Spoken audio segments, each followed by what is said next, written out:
up, guys? Welcome back into the Ballroom Podcast. This is episode 12.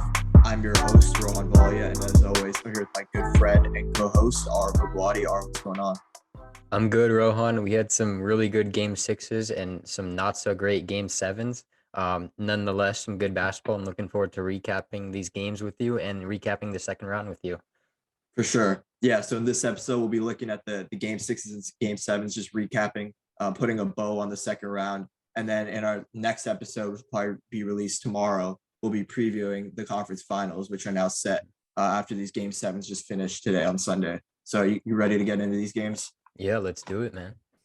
All right, let's start with the first series that ended, the Heat Sixers. The Heat won the series 99-90. They won the game 6, 99-90, and they won the series 4-2. And for the Heat, like they closed out the series on the road in Philly. And now they advanced to the conference finals for the second time in 3 years. And they won this game in game 6 in typical Heat fashion. They just outworked and out-hustled the Sixers all game. In fact, all series, which even the Sixers after game 6 admitted that they just got outworked by the Heat in all facets of the game. So that's just what the Heat do. And that's their play style. And that's how they just grind out wins. It doesn't matter who's really on the floor for them. They didn't have Lowry pretty much all series and all playoffs. He's been in and out of the lineup. And they're just plugging in, playing. They're playing two undrafted people in their backcourt, or starting two undrafted people in the backcourt with Gabe Vincent and Max Strus, who are just playing at an amazing level. And obviously, one thing, Max Strus was also a D2 player, I'm pretty sure. So yeah, exactly. They have a D3 player in Duncan Robinson, a D2 player in Max Strus. They have, I think, 8 undrafted players on the roster, if I'm not mistaken. So, I mean, this team's an underdog team, but the way they fight, like the way they play hard, it's just a winning recipe. And that's why they're in the conference finals. And then obviously Butler led the way in this one and all series. He had 32 points in game 6, 8 rebounds, 4 assists, 2 blocks, 1 steal. Just another stellar all-around performance from him, which he's been doing all playoffs, it seems like. And he's just been playing at an MVP level with the way he's impacting the game on both sides of the ball and leading to this team to the conference finals for the second time with his tenure with the Heat. So it's just super impressive. Yeah, really impressive. Definitely. And also, obviously, Max Strus, right? Like we talked about. Yeah. Another massive game, right? He had 20 points in this one, 11 rebounds, 5 assists. He had the highest plus minus on the team with plus 23. And he's just playing like their second best player offensively, and also playing lockdown defense. So, I mean, the way he's been performing and the way he's been producing on the offensive side of the ball, it's amazing to see. And that is a big reason why the Heat are in this position. Yeah, definitely. And talking about lockdown defense, the whole team, not just Max Strus, the whole Miami Heat team defense was unbelievable this game in game 6 and for the entire series, really. They held the 76ers to 85 and 90 points in the last 2 games to close out the series. And the whole entire team was engaged and active with help defense and double teams on it, Harden and Embiid. And PJ Tucker especially clamped Harden all game. In game 6, out hustled, and then he out hustled the Sixers on the glass, got 4 huge offensive rebounds that led to putback layups, and ended game 6 with 12 points and 9 boards. And I think just throughout the series and in game 6, putting PJ Tucker on Harden and him like tracking Harden throughout on the court was just like really smart from Coach Spo. And I think Tucker just did a really good job on Harden and the Sixers. And then in game 6, that play in the fourth quarter when Harden was ISOing and tried to blow by PJ Tucker, Bam Adebayo and Tyler Hero were both lurking to play help defense. And at first PJ didn't budge. Then Harden tried to blow by him again, and Bam just went in for the steal and went coast to coast for an easy 2 points. So I think for the Heat, just an amazing series, not only offensively but defensively as well. And as we know, defense wins championships, and this is why they're in the final. They're in the Eastern Conference Finals for the second time in 3 years. Yeah, exactly. And I think that play you were talking about with that steal from Bam and like sort of that triple team help defense that the Heat were playing on Harden, I think it just perfectly encapsulates the way they play. They're so connected on both ends of the ball. and they're just always looking to sort of attack and help each other. And just sort of the way they defend too, that their defense is what leads to their offense. They're not known as an offensive team. They don't Exactly. outscore you, but they're gonna out defend you, and that's what's gonna lead to easy points, and that's what builds their offense, and they get out in transition. So they're just a well coached, well rounded team, and they're built for the playoffs, like we've been saying. I feel like that's been said all year, and they're really showing it in this series, and now that they're in the conference finals. But I think for the Sixers, I mean, just like in Game 5, and it's been like that all series.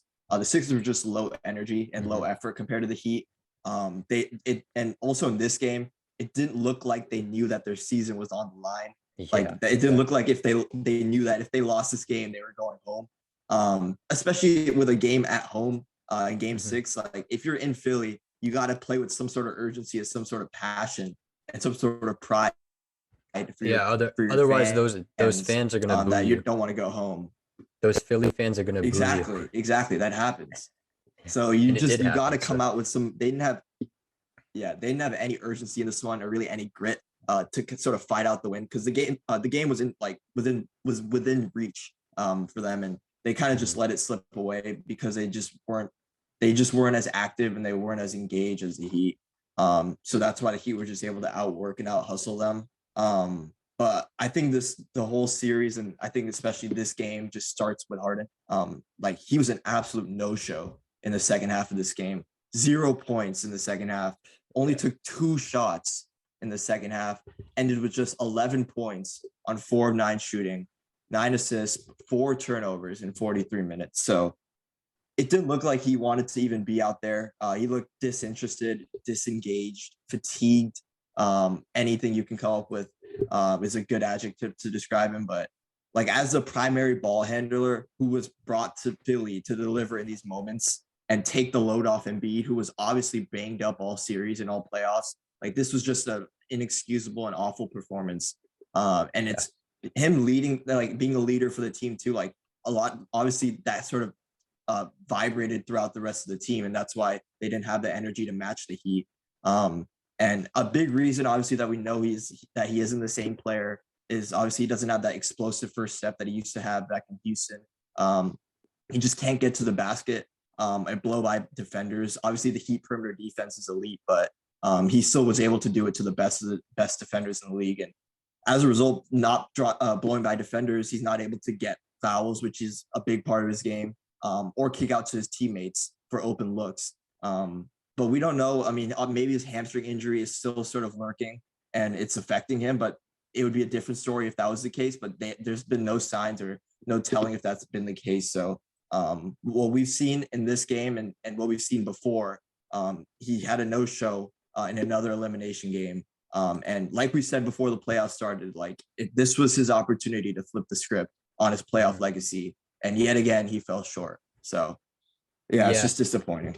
Yeah, definitely disappointing. And I think going back to that hamstring injury, I think it could be it could be the reason. But also, if you just were watching him on the court, he just didn't have any intensity or hunger in Game 6. He had one of those games, one really good game in Game 4, and just didn't do anything for the rest of the series. Really, it didn't show like he didn't seem passionate, or didn't show like he really wanted to win. So there could be his hunger may have gone away or something, which could be another reason as well. And he just didn't seem like he really cared that as much. Sure, exactly. And obviously he's a free agent this year, or at least is up for an extension, and could sign a big deal with Philly. And Philly obviously has a big decision to make if they want to max him out completely with what they've seen in this like pivotal game in their franchise. He wasn't there. He wasn't the all-star, all NBA level performer that you got to be to earn your max contract. So we'll see what Philly does. If you were the GM of the Sixers, what would you do? I mean, I think it's hard to let him walk, because for what you gave up for him, like he's built to be one of your 2 stars on the team to help Embiid. Otherwise, Embiid's left with really nothing. So I think the best you could do is sort of bargain him down to a non-max deal, something in the low 20 millions, or mid 20 millions, or even just anything below 30 million, I think would be a reasonable contract for him. Because I think if you start talking about mid 30s to 40s even, and he is eligible, I think, for like a 50 or 60 million per year contract. So you just got to bargain him down in the 20 to 30 range, somewhere around that. But and that obviously that helps with your team, because then you have some sort of flexibility to get other players. Otherwise, you just are capped out, and that's the team you have right now is basically the team you have going forward. So they got to have some sort of negotiations there to see sort of where Harden is in terms of a money standpoint. But just based off of whether to bring him back or not, I think you kind of have to in this situation, because you traded a lot for him. You traded exactly. 2 first-round picks, and a lot of players. So yeah, that's kind of where I'm at with it. What about you? What do you think? I completely agree with you. I think they should just try to bargain lower with him. In the like you said, the 20 million range. I feel like they shouldn't. I feel like he shouldn't really get a max, but also they shouldn't let him walk. Because as you said, they gave up so much for him. So I'm on the same boat as you. I completely agree with you. But now moving on from Harden, I feel like Joel Embiid should get zero blame or slander. So Harden and Embiid are kind of at two opposite ends of the spectrum here. I feel like Embiid, the fact that he played through an orbital fracture, a broken thumb, and a concussion as well is like super commendable, and we should give him tons of credit for that and lots of props. He turned this series on its head by coming back in Game 3. And it obviously, when he was out, they lost the first 2, went down 2-0. But then when he came back, they tied the series 2-2 and put them back in the series solely because of him. Because even when he's on the floor, he's not producing at his MVP levels, the Sixers are just a completely different team with him on the floor. And I feel like when Embiid is banged up, the Sixers just simply needed someone like James Harden to take over, which he did in one game. But if the Sixers wanted to win this series against a really good Miami Heat team, it kind of needed to happen like almost every game. And Embiid only shot 7 of 24 in this game, still had 20 points and 12 rebounds.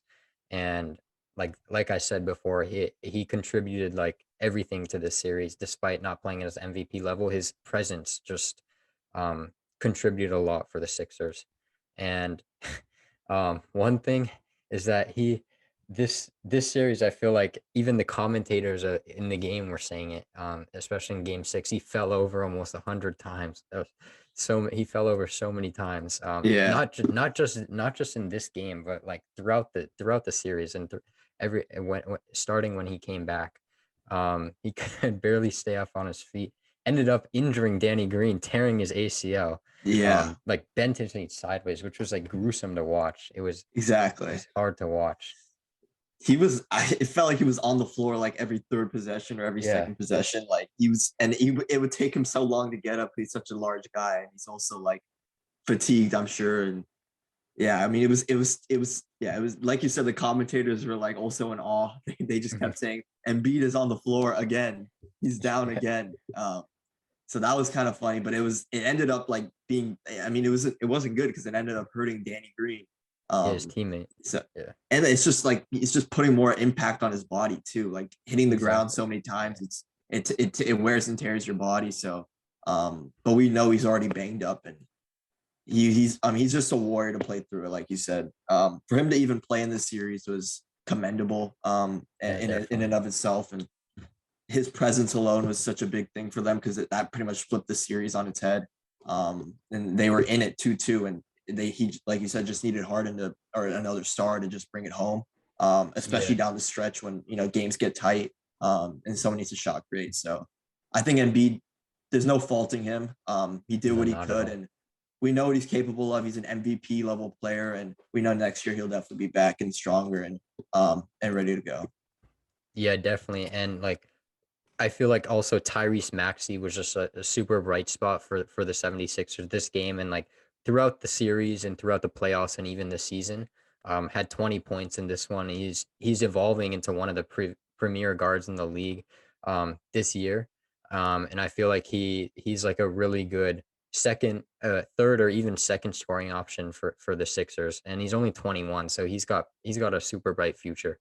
Um, but for the Sixers, I mean, I feel like as obviously it was a disappointing end to the season. It was a really competitive series, and they lost to a solid all around Heat team. Like the Heat are a really good basketball team. They're one Yeah. seed for a reason.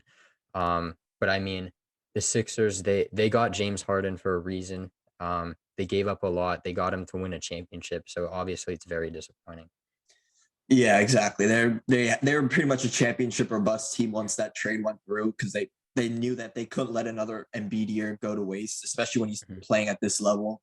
Finished second in MVP voting, and I think for Embiid, like we just kind of all feel like everyone kind of knows like he deserves to have like someone a second star who's gonna be there like consistently and bring it home, and when it's time to win a championship and in close playoff games. And yet again, they fell short. It was eerily similar to kind of what happened last year. Um, and obviously Doc Rivers was the coach in these two playoff runs, so he's gonna obviously be a scapegoat for it, kind of. But I don't think you Yeah. could fault him at all because what Yeah, he's done with not this not at team, all like either. they went out, I think, sort of to a Heat team that was probably the better team. So there's kind of no shame in that, but in a sense, like they were definitely wired to win these type of series, sort of make a deep run. I mean, yeah, we also got to note that Embiid was out for the first two games, so who knows if Exactly. if he was playing in games one and two.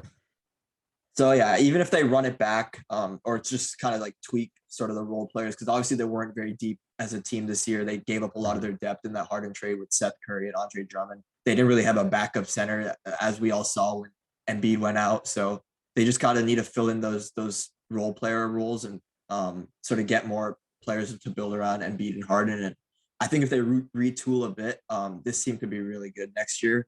Obviously, this loss kind of stings a bit and kind of leaves a bad taste in everyone's mouth on the Sixers, but they're still a really good team. And once Embiid's healthy and Harden sort of gets back or just gets a little bit more healthy, or closer back to where we know he's capable of playing at, this team's solid. Yeah, for sure. I think they're going to be really, really exciting to watch next year, and they definitely have a shot to win it all next year. And looking forward to seeing what they have. Yeah. Yeah. Should we look at the next series now? Yeah, for sure. Let's do it. Next we got the Memphis Grizzlies versus the Golden State Warriors.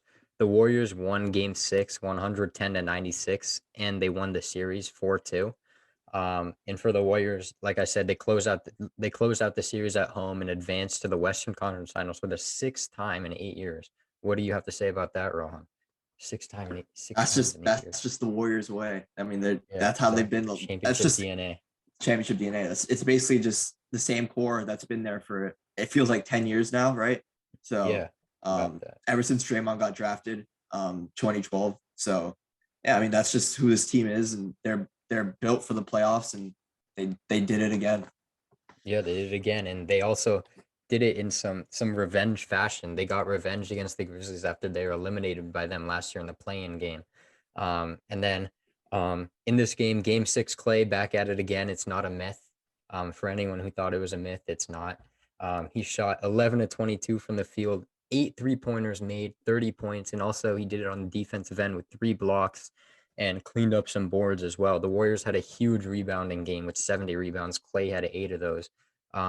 Andrew Wiggins was in the first half. He was kind of a no-show, but he really came to play in the second half. He had something to prove after just like not a great first half. His stats for the game: he shot 7 to 16 from the field, 3 3-pointers made, 18 points and 11 rebounds. 6 of those were offensive rebounds, and he also had 3 blocks. And he had 10 points in the fourth quarter with 2 timely threes, which were really clutch. That the Warriors really pulled away in that fourth, thanks to um, Andrew Wiggins was a big factor for them pulling away in the fourth quarter. And Draymond Green had a really massive performance in Game 6, which showing why he's so crucial to this team. A lot of people are like, Draymond is overrated. He's not. The Warriors don't really need him, but the Warriors need him. He's a um, very essential piece for the team. He had 14 points, 15 he had 14 points and 15 rebounds. Um, and Stephen Curry had an inefficient shooting night, but turned it up when it mattered in the fourth quarter. 29 points in the game and 6 threes. And shout out Kevon Looney. Shout out Kevon Kevon Looney, Looney. Yeah. he went to town on both the offensive and defensive boards. Only had 4 points, but 22 rebounds. Yeah. And 11 offensive and 11 defensive. I feel like he deserves the game ball, and without him, the Warriors lose this game. He was eating on the glass this game. 11 offensive rebounds is amazing. Yeah, I mean, that's amazing. just it's a big reason why they were able to like sort of get their second chance opportunities were huge, and they were just able to Yeah. get second looks, and that's kind of like how they pulled away with the lead. And yeah, I mean, without him, who knows where the game would have gone. And I think a big reason he was huge as well is they were able to match sort of the size that the Grizzlies had. That gave him the edge in Game 5. So, and he was able to hold his own in the paint, more than a hold his own. He was able to dominate pretty much anywhere to do with the paint. So yeah, I mean, he was definitely probably their one of their MVPs, but definitely the MVP of the glass. Definitely. He had that clutch rebound off that Steph Curry miss, and then the pass to Klay for a wing 3-pointer, which was really the dagger. That was a dagger, which was huge. Kevon, like they really needed Kevon on that play, and he delivered. Yeah, exactly. I mean, I saw something on Twitter. It was like the league's in really good hands, and then it was like I saw that too. Giannis, like, Luka, Giannis, yeah, and then Kevon, and it was funny. So, I mean, they're not wrong. Looney's the future. They're not wrong at all. He's the future. He is the future. Like I said, they had 70 rebounds in total as a team, which is amazing. And then they dominated the boards in the whole series, not just this game, which we didn't really expect, I feel like. And they're the first team to record 70 rebounds in a playoff game since 1983, when San Antonio had 75. And I feel like going to the Western Conference Finals, one thing they need to be aware of is their turnovers. They desperately 100%. they desperately need to take more care of the ball and turn the ball over way less, if they want to be successful in the Western Conference Finals, because each round just gets harder and harder. And I feel like teams, they try to get the ball in they try to create like passing lanes and really tough. They try to make really tough passes and squeeze the ball through passing lanes. And I feel like teams are kind of anticipating that and playing their defense, like to play defense on like covering the passing lanes. So the Warriors For sure, aware of that. Yeah, and I think we can kind of look back at this game and sort of see all the positives that came from it, especially down the stretch to close it out. But I think through 3.75 or 3.5 quarters, like this was not like a Western Conference Finals level team that the Warriors are that caliber team that they were playing at. They were not playing at that sort of playoff level that they needed to. They were throwing the ball away. They weren't making great passes. They were sloppy with the ball, and they were rushing it. Like there were multiple like possessions in a row. It felt like where Steph was making a bad pass on a fast break with Klay, or Draymond was making a bad pass. Like they were making like really low percentage passes that had really low percentage chances of even getting to the player, and they were just rushing their offense. They had been doing that. They did that in Game 5 too, and even Game 4. So I think offensively, even the last 3 games, they weren't playing at their standard. And it's definitely not going to cut it going forward, because you need to be. They were obviously playing a younger team in the Grizzlies, so they had a little bit more leeway. But once you get into the later rounds, like you got to be able to tighten up on those things, and you can't be turning the ball over so many times, because you need efficient offense when it comes down the stretch in these playoff games, and you need high percentage looks. I think Richard Jefferson on the call was saying it, like they just needed to slow down their offense. They're rushing it too much. And when they were slowing it down, they were playing their style. They were playing their offense. They were, kicking it around, driving in and then kicking out for a 3 and getting a good look. Like that's high percentage offense. Not making the pocket pass that's between 3 defenders, and it has no chance of really getting to the player. So, but we know the Warriors are capable of that, and they showed it in the fourth quarter, especially. So they just got to play that little chunk of basketball, and at the end of the fourth quarter, they need to be able to turn that into a full game and then turn that into a full series. That'll give them a good chance going forward. Yeah, exactly. You're spot on that. And I mean, for the Grizzlies, I feel like they played a really good game and fought really good Game 6 and just fought super hard this entire series. they were right with the Warriors throughout the series and even beat them by 39 in one of the games. So it just shows that they're the real deal and have a really super bright future, and they're a really good basketball team, especially with Ja Morant coming back. They blew them out by 39 without Ja Morant. So They they're blew them out by definitely like 60 without John. That was not a yeah, 39 they were point up game. 55 They at were one up, point. they were up way more than 39. Yeah. So they're a really good basketball team, and they have a super bright future. They're going to be back here for many years to come. And yeah, I mean, in game 6, Dylan Brooks and Bain, they kept the Grizzlies in like the whole way through. Brooks had 30 points, 7 3-pointers made in 3 steals. Desmond Bain shot 9 of 16 from the field and 4 threes, 25 points. Um, and it's amazing for Desmond Bain. He's playing at such a high level in only his second year in the league, which shows Mhm. that he can be a true superstar along with Ja Morant. But I feel like one negative for the Grizzlies, I feel like Jaren Jackson just needed to play much better. He shot 5 and 19 from the field, one of 7 from 3, only at 12 points and only 4 rebounds, and he's 6'11". I feel like his shot selection was poor, and he missed some point blank shots as well. Yeah. I think And for Jaren, one thing like he definitely needs to play better, but more than just play better, I think he just needs to be more consistent. Like yeah, he needs to be able to string together multiple good games in a row. Like we saw early on in the series, especially game 1, what he was capable of. I think he had 33 in that game. And we know that's kind of if it's not 33, like even in the 20s, like we know he's capable of that. He's just not able to sort of string together those games. And even throughout the regular season, he's super up and down. So he needs to establish himself, I think, as sort of that second option on the team, or like along with Desmond Bain, they're both kind of second options, but because that just brings a completely different dynamic to this team. Having a big like that who can stretch the floor, who can roll to the rim and be a lob threat as well for Ja, like having, and then also what he does on defense. I think he had 4 blocks in this game. Um, so I think for him to be sort of that, take that next step for them, which is kind of where they need to go as a team in these next couple of years, and for them to sort of ascend to becoming a championship contender for years to come. He is an integral part of that because he was their number 4 pick a couple years ago, yeah, and I think as they're getting better and better, like they're not going to get that high level draft picks in the lottery. So they just, obviously we know though how good they are in terms of drafting in the late first rounds and second rounds, their entire roster. And I think that's a big plus for them. And sort of, I think we should yeah, definitely commend them for the way they were able to draft their roster. yeah. Like Desmond They Bain was a they built late this first entire round pick. roster from, other than like Steven Adams and like Kyle Anderson, like their entire rotation was like just players they drafted. So Yeah, um, exactly.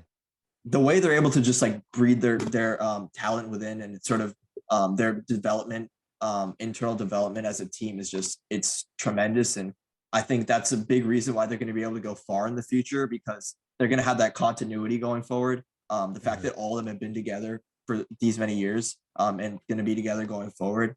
So that's a big plus for them for sure. They look like a great team. They're playing amazing, and they're going to be great going forward. No, yeah, it's very much like the Warriors. Just like they drafted Yeah. like most of their players, their player development is super good, and they just have a lot of continuity for lots of years. I feel like the Grizzlies are kind of where I feel like they're kind of where the 2013 Warriors were, and Mm. maybe they can. I'm not sure they can replicate what the Warriors did, Becoming or a what they're dynasty. Yeah, it's doing, hard to become a dynasty, but but what they like can do is obviously make finals runs and stuff like that. Like exactly, just yeah, one, yeah. exactly. Once you break open the hatch and sort of once Jaws keeps making that leap, this team is only going to get better going forward, as long as everyone stays healthy and their roster remains intact. Yeah, this team is definitely built for the future, but they're built for now too. Like the way they were Yeah, able to for come sure. out this Yeah. season, have the second best overall record in the league, like super impressive. They definitely exceeded everyone's expectations, and they just got to keep building forward and continue that into next year. Yeah, for sure. Should we look at our next series now? Yeah, yeah, let's do it. So let's look at the first game 7 that was played. The Celtics Bucks series. The Celtics ended up taking this series in 7 after the Bucks were up 3-2. with a chance to close it out in Game 6 in Milwaukee, where the Celtics won that game 108-95 to tie the series at 3 apiece. In that game, Celtics won a huge game on the road. It was a massive bounce back for them after their collapse in Game 5, which we all saw in Boston. But in this one, this was just a Jason Tatum game. I think everyone knew that. Like 46 points, 9 rebounds, 4 assists. He had 7 threes. He scored 11 straight in the fourth quarter to put the game away after the Bucks went on an 8-0 run to cut their lead to 4 early in the fourth, because the Celtics were up massive in this game. They were up double digits almost the entire way. But it's that step back wing 3 that just, it seems like he doesn't miss that shot ever. He was making it just back to back to back in the fourth of that game. It doesn't even hit the rim either. It's exactly. Just it's straight swish. Also that ridiculous turnaround fadeaway jumper from the baseline when the shot clock was expiring. That was insane too. He was just making tough shot after tough shot. And his 46 points tied the second most points in an elimination game in Celtics franchise history. So he's just putting himself up there with the Celtics greats and really establishing himself as a true superstar. And obviously for the Bucks in that game, Giannis was also insane. Had a monster game, 44 points, 20 boards, 6 assists. He did everything for this team on offense and defense. And it was kind of the same sort of tale in Game 7. Same story for the Bucks and same story for the Celtics. Because the Celtics in the Game 6 also shot. They shot 17. They made 17 threes in this one on 40% shooting. So that all of that kind of carried over into Game 7, where the Celtics just blew them out. They won 109-81 to finally close out the series in 7. They shot the lights out of the ball in this one. They made 22 threes, which is the most threes in a Game 7 in NBA history, which is unbelievable. Wow. That's crazy. So yeah, big win for the Celtics, and they advanced to the conference finals for the second time in the last 3 years, and the fourth time in the last 6 years, which is amazing. Yeah, it's definitely amazing. And then in Game 7, they just took advantage of the Bucks drop coverage all game. Everyone was getting wide open looks all game, which is why they made 22 threes. Especially Grant Williams. Shout out to Grant Williams, who had a monster game. He led the Celtics in scoring with 27 points, made 7 threes, looking like Game 6 Klay. Is there a Game 7 Grant? 7 threes on 18 attempts, took 22 shots in total. First time he's ever led the Celtics in scoring in his career. So yeah, shout out to Grant Williams for stepping up. I think stepping up huge in Game 7. The more impressive thing to me, rather than the 27 points and the 7 threes, the amount of open looks he had all game was just unreal. I felt like he was open on he took 18 threes, and I felt like none of them were contested. There's a reason he took 18 threes, is because no one's guarding him. So I think that Bucks drop coverage it definitely got exposed in Game 6 and Game 7. They were giving wide open looks to really everyone. The fact that the Bucks made 17 threes and then 22 threes, that's tough to beat. Like, shooting at that sort of clip in these type of playoff games where points are hard to come by because the defense is tightened, and obviously it's congested in the paint, which the Bucks are known for. But Celtics, they won the series based on their shooting. That's the story of the last 2 games. Yeah, definitely. And Jason Tatum, he was solid once again in Game 7. He had 23 points on 50% shooting and 8 assists as well. So when he doesn't score as much, he moves the ball, dishes, finds the right guy. Just helps the team. Helps the Celtics to win. For sure. Which is all that matters. And he also, I think with this series win, he's continuing a playoff or a career defining playoff run by knocking out KD and now Giannis in consecutive series. He's really establishing himself as a true superstar. For him to go toe to toe with 2 of the top 5 players in the league like this, he's establishing himself as a top 5 caliber player. And he's done it. He's almost in a previous season. He almost did it to LeBron as well. Exactly. As a rookie, games, he dunked on him. And then chest bumped him right after that. We've seen this coming. This isn't a fluke. This is what he's been building towards. This is his second or third conference. This is third conference finals. Third on the Celtics, and in his first 5 years, like that's just tremendous. And so he's really just established himself as an elite player in the league. So and obviously the others for the Celtics stepped up huge in this game, right? Peyton Pritchard had 14 points on 4-6 from 3. Obviously Marcus Smart did a little bit of everything, like he always does. He had 11 points, 10 assists, 7 boards, 1 block, 1 steal, just filling up the stat sheet. And then Jaylen Brown, just being that sort of second star next to Tatum, with another solid game, 19 points on 50% shooting, to go along with 8 boards. So they just got contributions from everyone. Everyone was making shots. Everyone was eating on the Celtics, and they just kind of blew out the Bucks in the second half and sort of just unleashed their true potential. And we kind of seen it, the way they were locking up the Bucks, and then also the way they were scoring at such a high clip. Yeah, and I mean for the Bucks, obviously it's very disappointing. It's a very disappointing end to this series and end to their season after having 2 chances to close it out. After being up 3-2 in the series, and Giannis was dominant for them in this game and throughout the entire series. But like Game 5, the Bucks didn't get many contributions from the others on the team, which the Celtics did. Their whole team delivered, unlike the Bucks, which is a big reason why they couldn't pull it off. Nobody really for the Bucks could make a shot all game. They shot 4-33 from 3, which is 12%. And yeah, you're not going to beat the Boston Celtics in a playoff game when you make only 4 threes and shoot and miss 29. And they shot 36% from the field.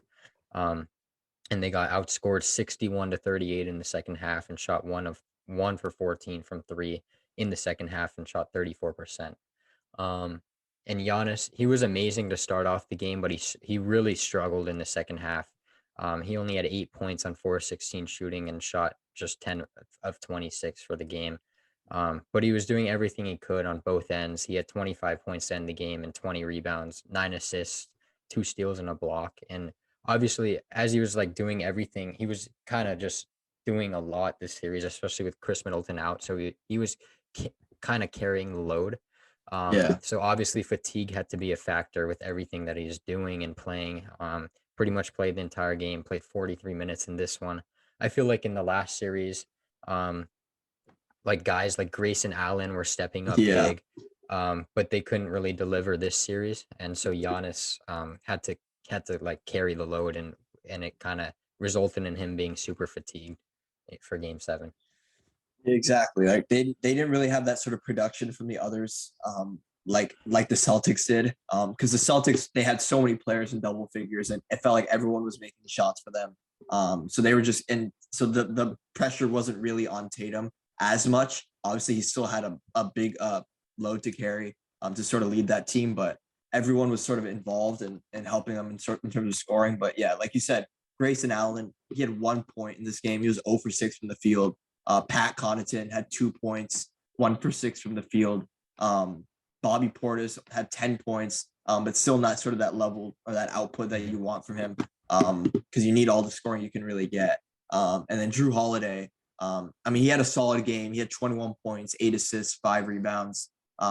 He was 0 for 6 from 3, which isn't great, but I mean, he played at his standard most of the series, on both ends. It's just a really tough task or a lot to ask for him to sort of build his role and also Middleton's role for this team, because to sort of take that offensive burden, but then also have to clamp the opposing team's best guards it's a lot to handle. And going to 7-2, like you're obviously going to get fatigued. Fatigue is definitely going to play a role. So I think the Bucks, with what they had, they put up a tremendous fight, I think, in this series. Yeah, definitely. Also, the way they were able to close out the Bulls when they were in a 1-1 series and just kind of steamroll them in 3 straight games, like without Chris Middleton, that's just super impressive. That was a collective effort. They did obviously have that same collective effort at the end of the series, but to still go 7 with the Celtics was amazing. And with Middleton, like, we know this series could have looked different for the Bucks, and they just came up short in a Game 7 to this really good Boston team. Like, this Boston team was probably the best team in basketball in the second half of the season, or in this calendar year. So, and that's kind of like why they're the defending champions, the Bucks. Like they can do it in the playoffs. They're built for the playoffs. They have that playoff experience. So I mean, they just came up short, and I think overall this series definitely lived up to the hype that it was sort of getting before the series started. Like every game was very physical and super exciting. And Giannis and Tatum were just putting on superstar performances in every game. It felt like, especially Game 6 when they both had over 40 points. And at the end, really nothing much separated these teams. Only that the Celtics just shot the ball better than them. They had more scoring as a team, and that was kind of like the sort of the slight edge that sort of gave them that put them over the top in the series. Yeah, and definitely. This series could have gone either way. Like you said, nothing really separated these teams. A lot of the games are super close and came down to like the last possession. And I mean, for the Bucks, obviously, yeah, they're a championship team. They won the championship last year, so I have no doubt that they'll be back again next year, without many changes to their roster, and they'll be back, looking for another championship. And Yeah, for sure. I think they probably need to look at some other options in terms of like who else they can put around this sort of core three with Giannis, Middleton, and Drew Holiday. Because like we saw, I think this series kind of showed like the role players that we thought were like that could perform in this level or in this moment. They didn't really show out like they should have. Like Grayson Allen, although he had a great first round series, didn't have a great second round series.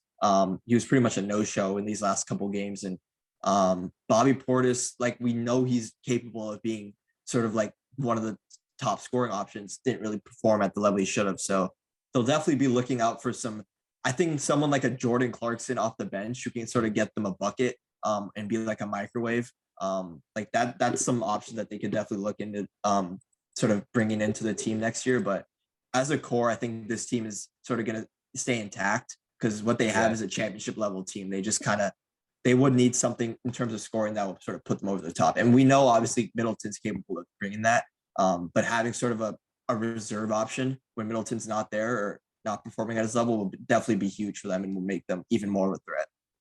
yeah, for sure, definitely. I completely agree with that. Should we move on to our final series? Let's do it. Finally, we got the Mavericks and the Suns. The Mavericks took it after being down 3-2 in the series. The Mavericks won Game 6, 113-86 to tie the series at 3 apiece. And in this game, it was a great bounce back win in blowout fashion to tie the series. And like always, Luka Doncic had a huge performance. Proving why he's one of the best players in the NBA and one of the best players in the world. He didn't shoot that efficiently, but at 33 points, 11 rebounds, and 8 assists as well. Did his job on the defensive end too with 4 steals. And this is actually his first time winning in an elimination game. And Jalen Brunson added on with 18 points on 6 of 14 shooting with 3 steals. And Reggie Bullock was huge in Game 6 after his 0-point outing in Game 5. He had 19 points. And Spencer Dinwiddie has been a no-show for like most of the series, but he came to play in Game 6 off the bench. He had 15 points, and all of those were threes. He had 5 threes. I feel like it was just a great all-around team effort in this game, offensively and defensively. They shot the ball around at 45.5% and shot 41% from 3. They took care of the ball really well compared to the Suns, who had 22 turnovers and they only had 7. Yeah. Yeah. I mean, yeah, this game was all Mavericks. It felt like they just shot the ball so well. And the Suns just didn't have their best stuff in this one. Other than really, Ayton had a solid game. He had 21 and 11. But Devin Booker, like 6 to 17, 19 points isn't really going to cut it. 8 turnovers. It's just not ideal. You can't be sloppy with the ball like that. Chris Paul also 5 turnovers in this game. Just inexcusable, especially in a Game 6. Like you need to be able to take care of the ball. Every possession is so valuable. And as them being their primary ball handlers, that kind of disorganized their offense. And other people weren't getting as good looks. And yeah, I think Mavericks just sort of took care of business in this one at home. And I think that they obviously avoided elimination, which is huge. And now, like when they were going into Game 7, really had no pressure, right? Because they're Yeah, the team on the exactly. road. They're the 4 seed. Suns are the 1 seed, number 1 overall seed. Like no pressure on their part. They just took care of business, and now they can pretty much let anything fly in Game 7. And that's what we saw in Game 7. Yeah, exactly. That's what we saw in Game 7. The Mavericks won this one in another blowout, 123-90. It was a 33-point win, but they were up by 46 at one point, and they won the series 4-2. And now they're gonna face Golden 4-3. State. 4-3. 4-3. Sorry about that. They're gonna face Golden State in the Western Conference Finals. So that's gonna be a great series. And I feel like for the Mavericks, just what a way to make a statement in Game 7 on the road to advance. And finally, the road team was able to win in convincing fashion in this series. And like right out the gate, they just came out. The Mavericks just came out hot. They never looked back. They were in control from tip off. Never trailed in the game. And it was just a masterful performance from Luka and the rest of the Mavericks, which shows that they truly have what it takes to win a championship. Luka shot 12 of 19 from the field, 6 of 11 from three, including some crazy step back threes and one where he dropped Cam Johnson. That was filth. That was filth. He also had 10 rebounds and 35 points. 27 of those points were in the first half, which is the same amount that the Suns scored in the first half as well. And now he had early in that third quarter, he had 30 and the Suns had 29, which is So he had more than the Suns at one point. It didn't seem real in the moment. It felt it seemed like a fever dream. I don't know what was going on. We were more in awe watching that game. I think everyone was more in awe than like, and it was just like the fact that the Suns were collapsing that hard, but also that like the Mavericks were just not exposing them, but they were just picking them apart. And the way they were able to get their offense too was just unbelievable. Like not only Doncic, but like Spencer Dinwiddie and Jalen Brunson. They both had massive games, right? They both scored. I think Dinwiddie had 30, right? He had 30. Dinwiddie had 30 points and shot super efficiently. He's emerging out of his slump at like the exact right time, in time for the Western Conference Finals. He shot 11 of 15 and 5 of 7 from three. And Doncic and Dinwiddie were actually the first teammates to have 20 or more points in a Game 7 since 97, when Patrick Ewing and Allen Houston did it for the Knicks. And Jalen Brunson, like you said, had 20 added on with 24 points. And the Mavericks just shot the lights out of the ball. They shot nearly 57% from the field and nearly 50% from three. And I feel like for the Suns, it's just simply, you would probably agree, just simply embarrassing to get absolutely annihilated in Game 7 at home. Even the Suns crowd started booing their own team. Yeah. And it's very disappointing, as they were the number 1 seed. Many people thought they were going to win the whole thing. And like you said about pressure, they seemed really overwhelmed by the pressure of Game 7, since the pressure was all on them, as they were the 1 seed. It was Booker's first Game 7 and Chris Paul's 8th Game 7. So yeah, the pressure got to them, I feel like. I mean, I think they kind of crapped the bed, to say the least, in this game. I mean, to come out in a Game 7 and be down like 30 at the end of the first half, and then just be like completely not have anything even after the halftime, to go down 40, 46. It's just it didn't seem real. It seemed like, I mean, to see this team like that we've seen, like they've been the best team in basketball. I think we can all agree all year. Oh yeah. And obviously they like had a little bit of up and down during the playoffs.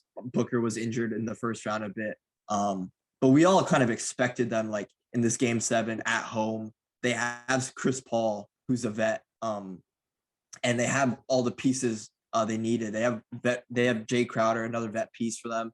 And they have all the shooting and all the scoring they really need to sort of bring it home, because they're a complete team. I think everyone really knows that they are one of the more complete teams in the league. And for them to just not really have anything going, they looked completely lost on offense. Like everything in terms of the game plan just kind of went out the window after that first quarter.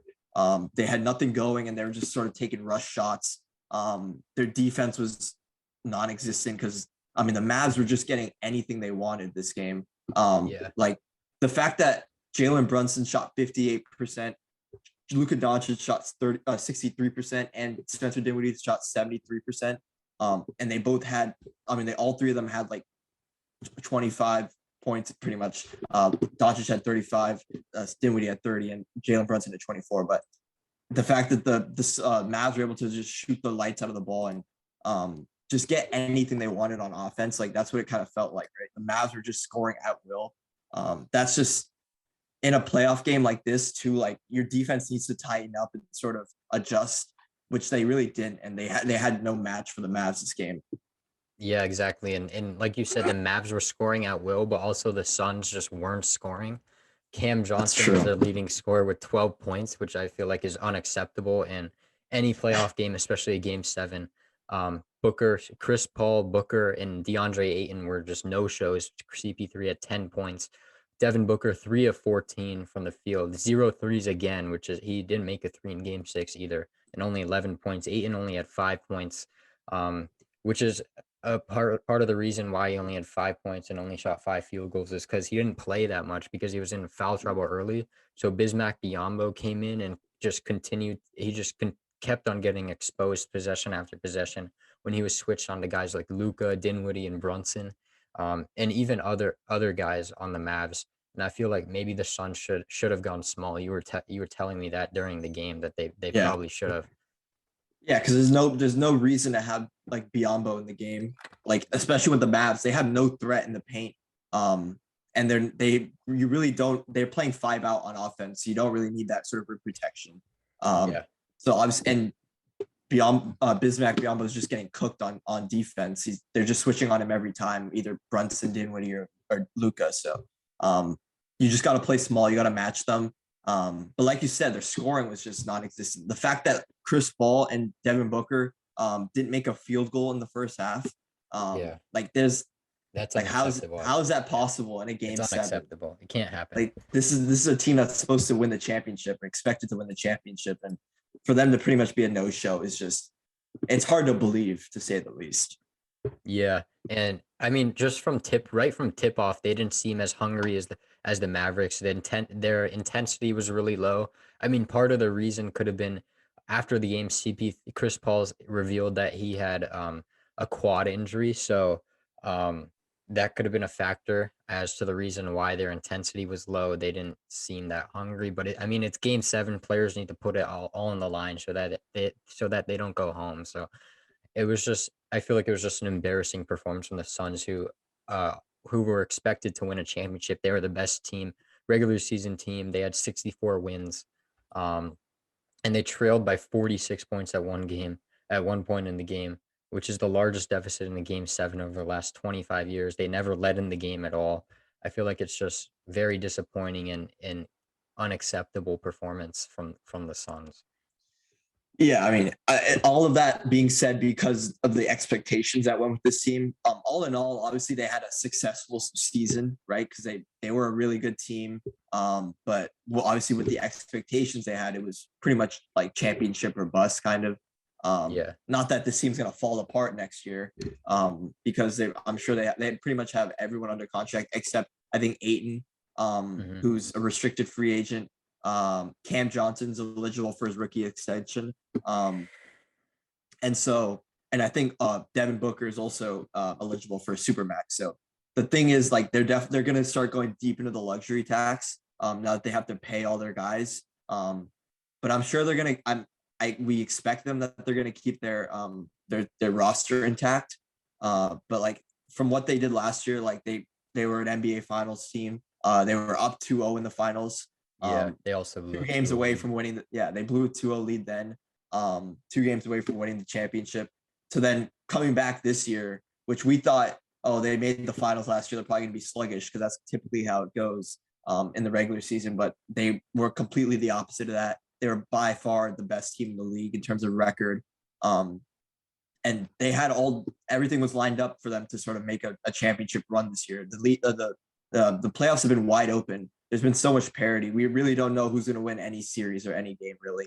So there's no overwhelming favorite. And that's why we thought the Suns were going to make that run. And the fact that they didn't, and the fact that they went out in this fashion was the more surprising thing.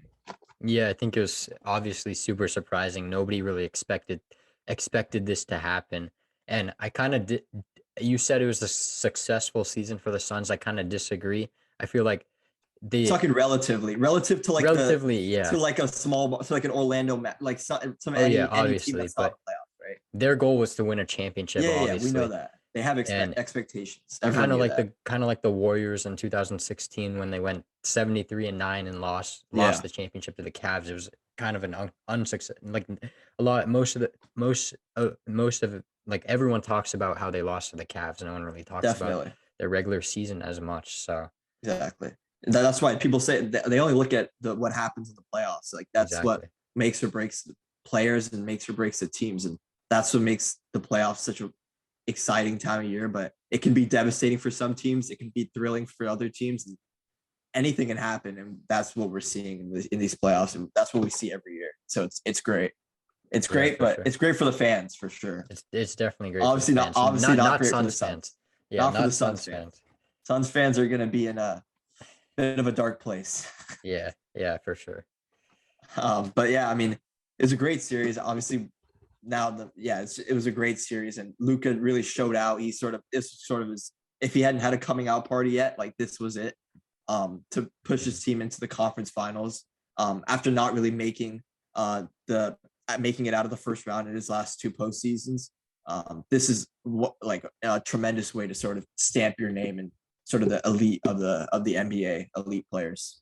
Yeah, definitely. And I mean, for the Mavericks as a whole team, I feel like nobody really expected them to come out on top in this series. Like Yeah. me and you both predicted that the Suns would win this Oh, series. you changed your prediction. At the start, Yeah. at the start. I changed my At the start. prediction. At the You start, had though. Suns in 5. You had I Suns in know 5. you had them in 6, right? I had them in 6. I changed it to 7 when I think it was a 2-2 series. I said Mavs in 7 when in the middle. Yeah. I don't with know if you Ryan. believed it or not. You probably still thought the Suns were gonna win. No, I think everyone kind of, because they had 2 of the next 3 games at home. No one really expected them to sort of lose. They were up 3-2 and they had 2 chances to close it out. So I don't. It was,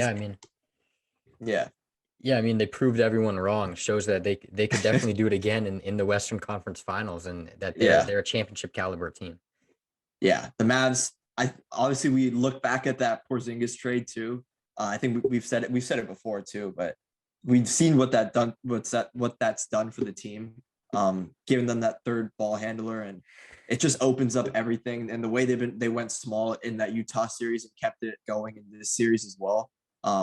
They found a recipe for success, and I'm sure they're going to keep it going, especially in the conference finals. Yeah, for sure. It's gonna be exciting, the Warriors and Mavs series. Looking forward to it. Yeah, that pretty much does it for us looking at the second round. And we'll recap or we'll preview the conference finals in our next episode, which should be releasing tomorrow. So stay tuned for that. But yeah, it was a lot of great basketball, and it was a lot of fun to talk about too. Yeah, for sure. Super fun to talk about the second round with you, and I'm very much looking forward to previewing and watching the Eastern and Western Conference Finals with the Bucks and Celtics, and with the Celtics and Heat and the Warriors and the Mavericks. Yeah. Stay tuned for that, for the preview episode. Should be coming out tomorrow. Thanks for tuning in for this one. Yeah, thank you guys for tuning in. See you guys.